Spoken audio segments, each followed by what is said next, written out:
So here's the question. Has science discovered God? Well, Einstein didn't believe it was possible, but Stephen Hawking said it might be the greatest scientific discovery of all time.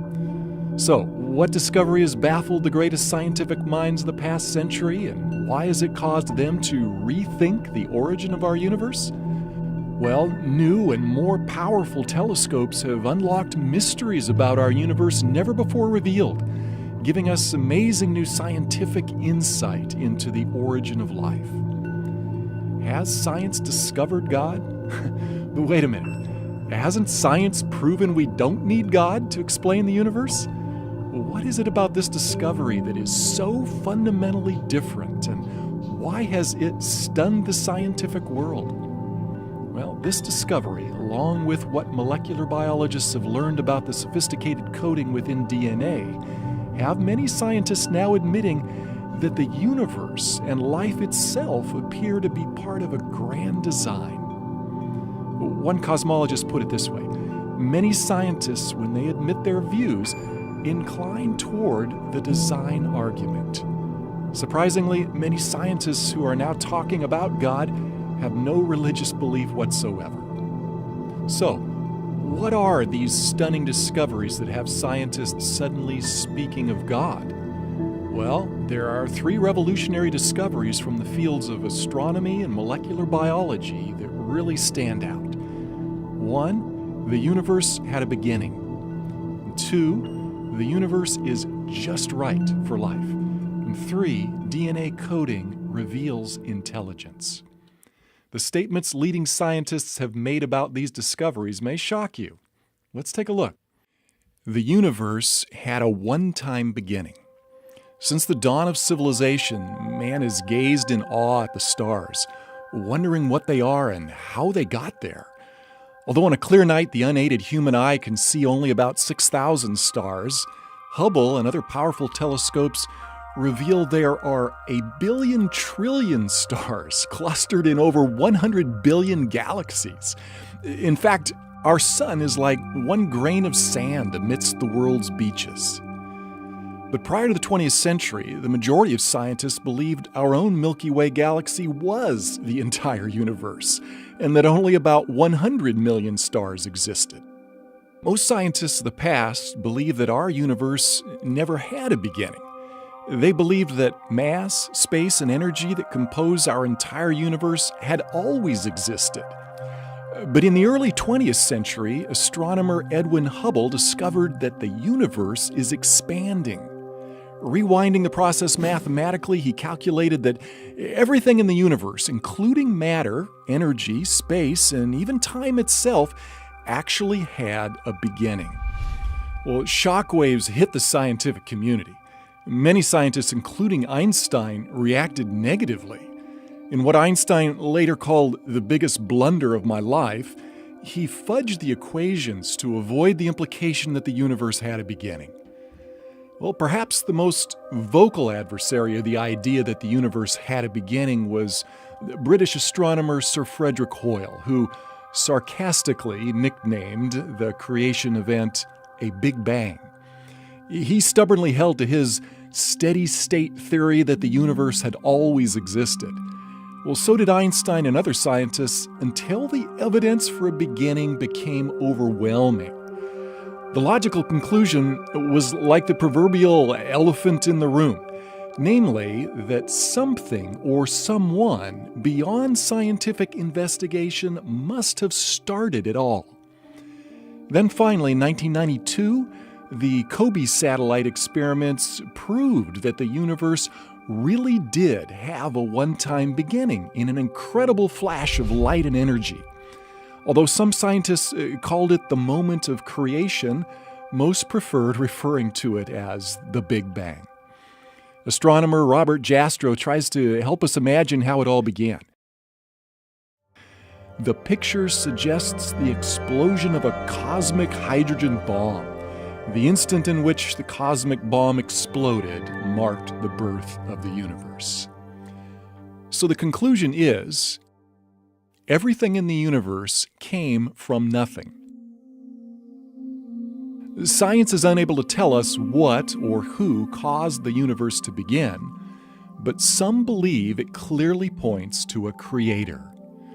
Well, British theorist Edward Milne wrote a mathematical treatise on relativity, which concluded by saying, "As to the first cause of the universe, in the context of expansion, that is left to the reader to insert, but our picture is incomplete without him."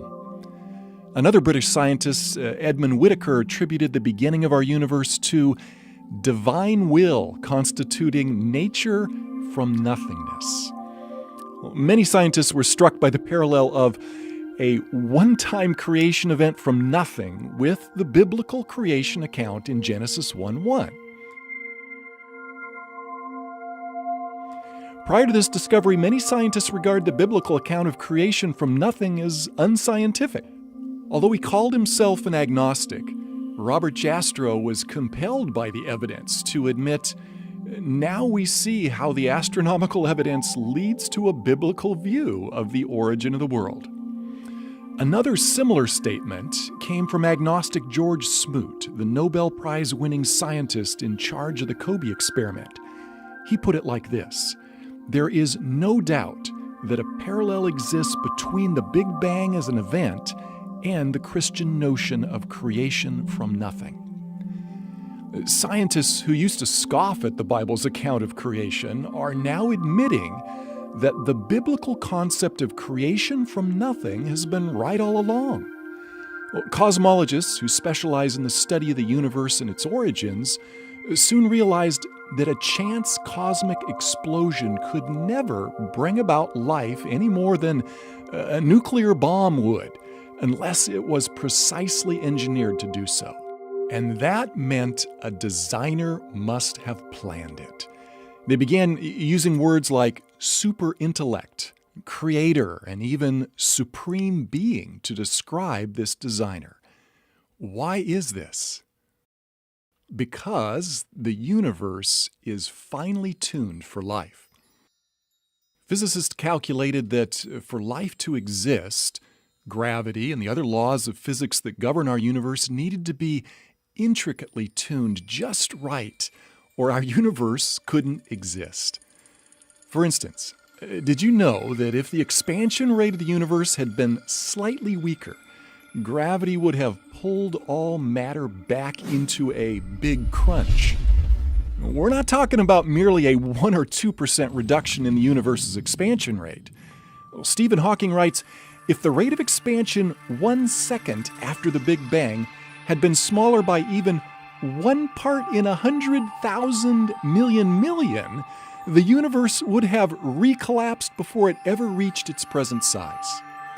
Well, on the flip side, if the expansion rate had been a mere fraction greater than it was, well, all galaxies, stars, and planets could never have formed, and we wouldn't be here.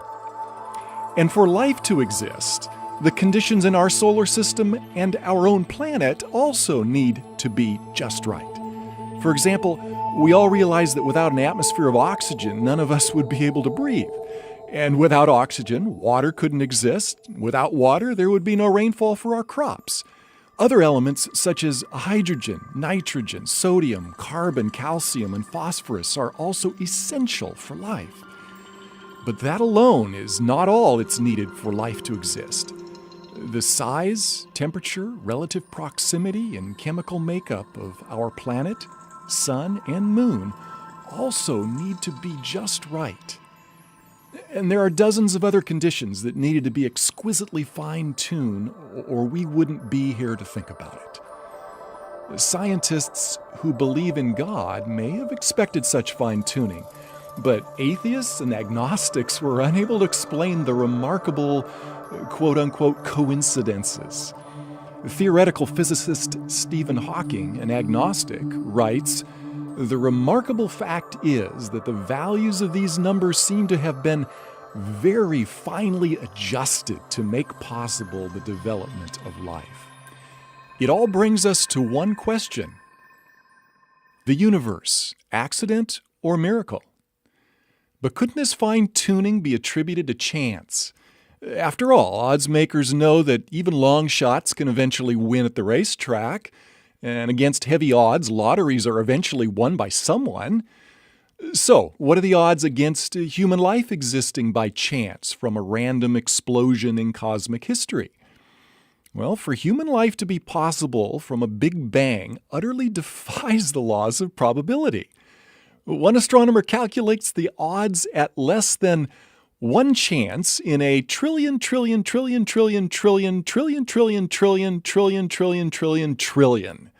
In other words, it would be far easier for a blindfolded person in one try to discover one specially marked grain of sand out of all the beaches of the world. Look at it this way. The odds of one random Big Bang producing life as we know it would be like one person winning over 1,000 consecutive Mega Million Dollar lotteries after purchasing only a single ticket for each. Not very likely? Really quite impossible, unless it was fixed by someone behind the scenes, which is what everyone would think.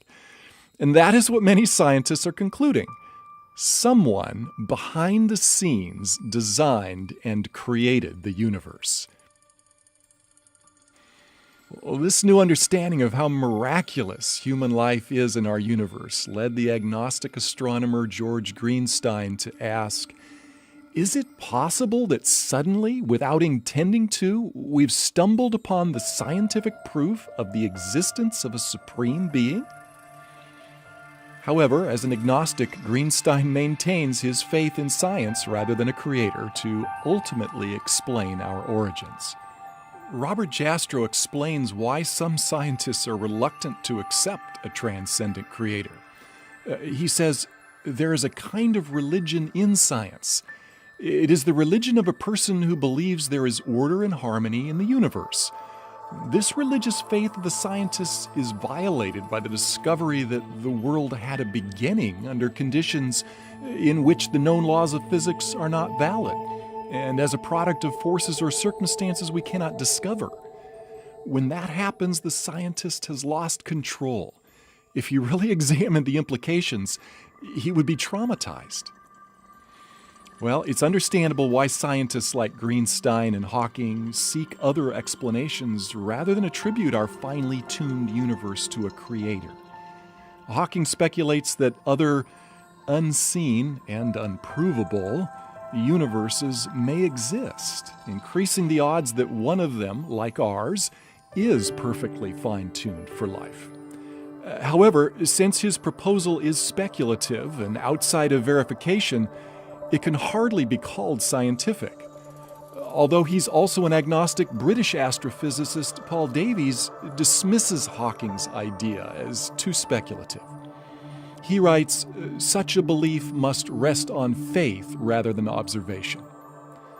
Although Hawking continues leading the charge to explore purely scientific explanations for our origins, other scientists, including many agnostics, have acknowledged what appears to be overwhelming evidence for a creator.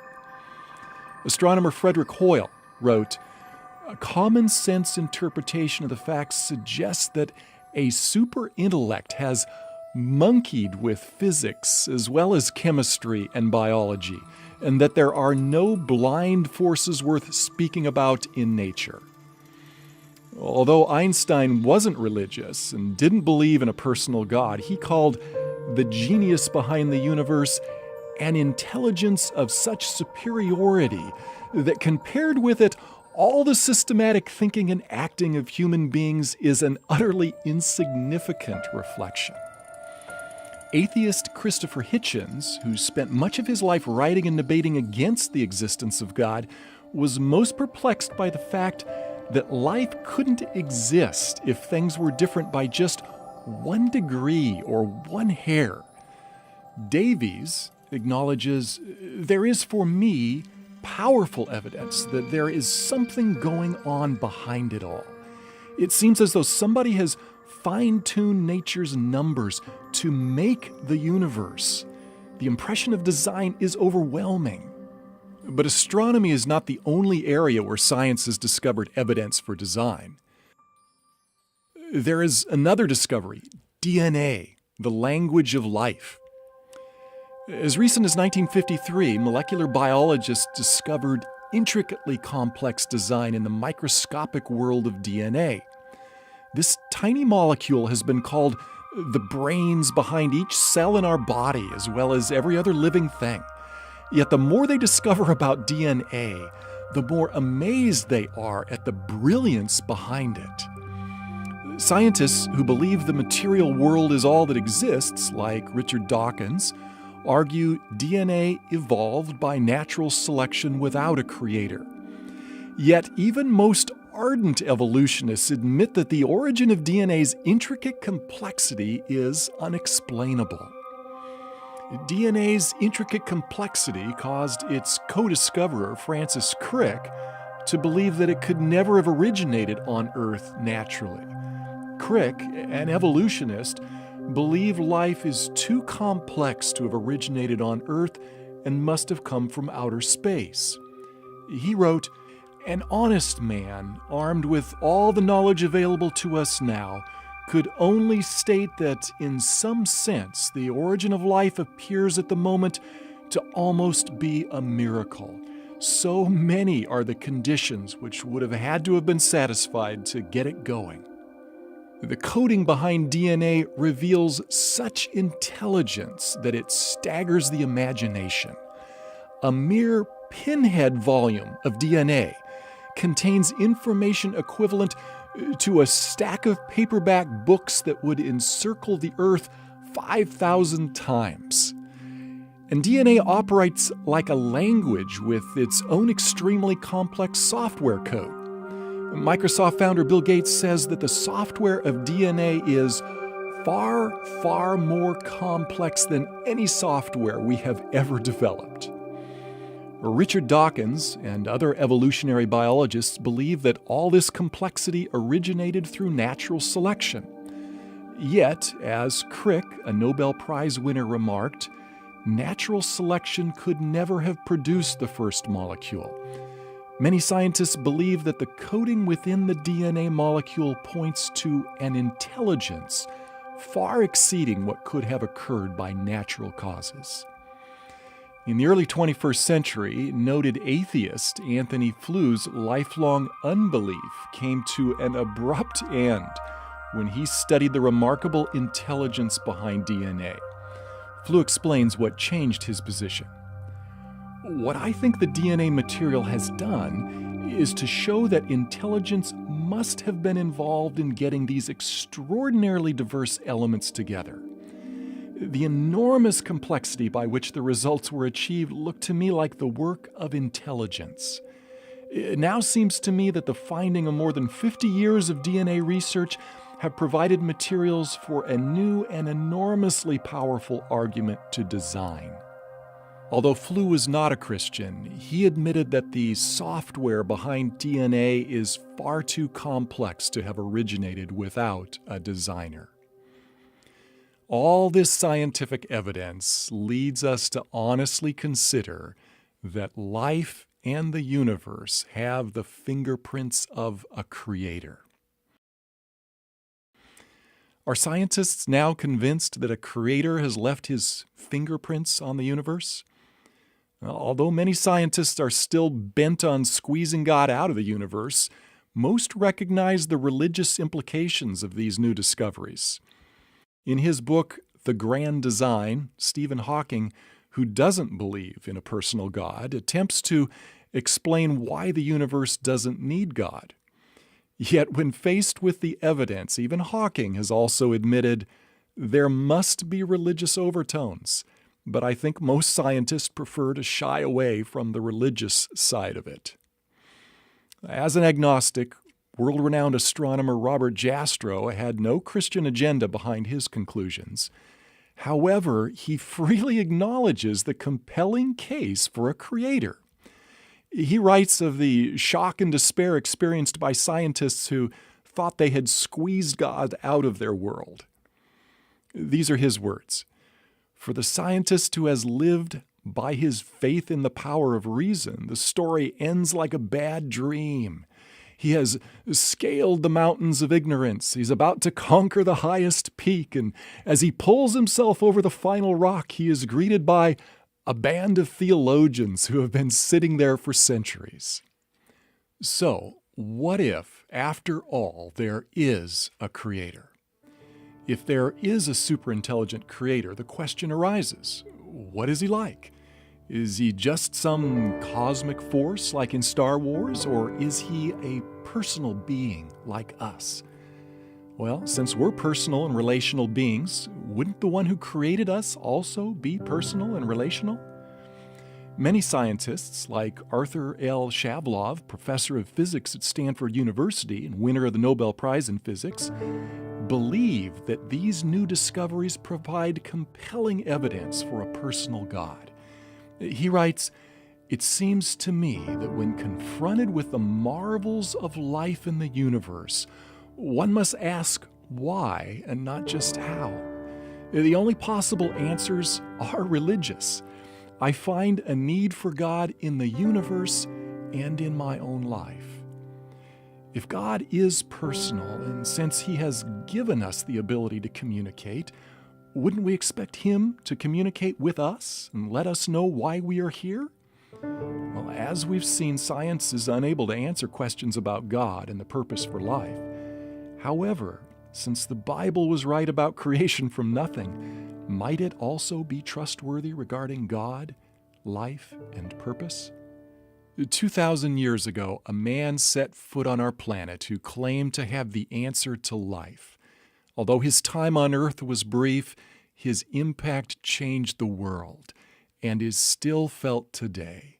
His name is Jesus Christ.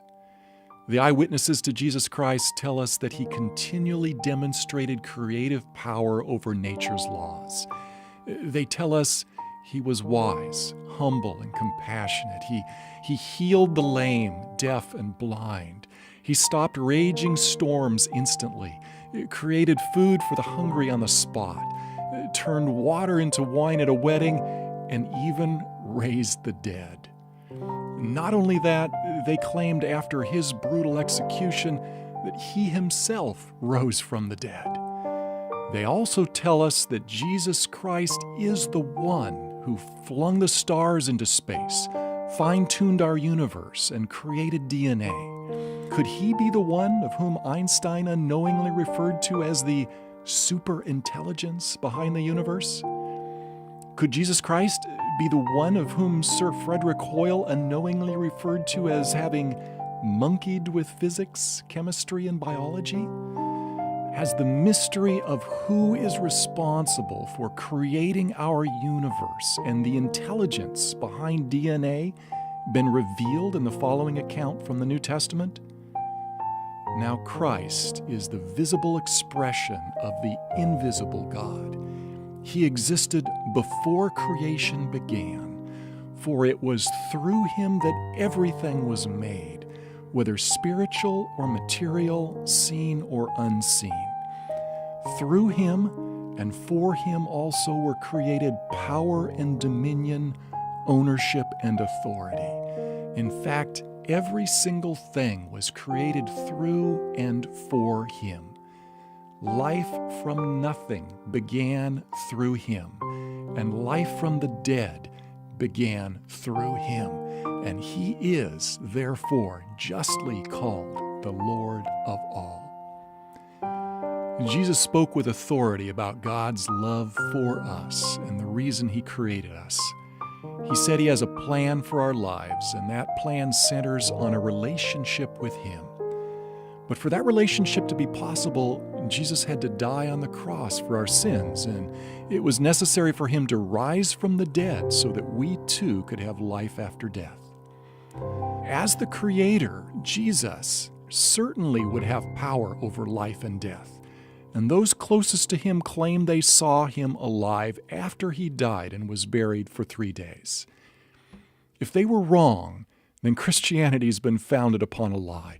But if they were right, such a miracle would substantiate all Jesus said about God, Himself, and us. But must we take the resurrection of Jesus Christ by faith alone, or is there solid historical evidence? Several skeptics began investigations into the historical record to prove the resurrection account false. What did they discover? Let me invite you to click on the link below to take a closer look at the evidence for the most fantastic claim ever made: the resurrection of Jesus Christ from the dead.